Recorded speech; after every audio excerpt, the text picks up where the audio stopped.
Hi po, ako nga po pala si Lloyd, ang operator dito sa Taytay branch. Last week po, nagamit po ito ng 4 na araw na may total na 83 meters na naran. Ganito po yung tamang pang-head clean. Press lang natin yung clean.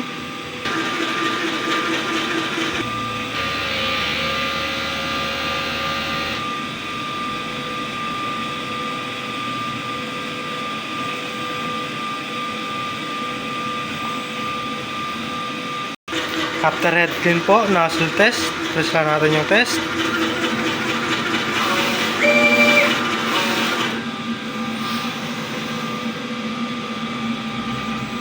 Ayan po, kompleto naman po lahat ng kulay. Ito naman po yung aking printer head. At ito naman po yung aking capping na may 98%, good condition pa po. Ito naman po yung ink tank.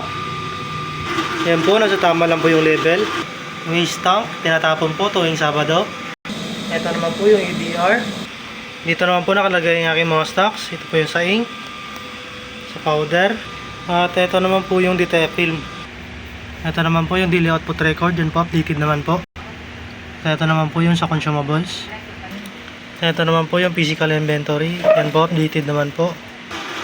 Ayun lang po, marami pong salamat.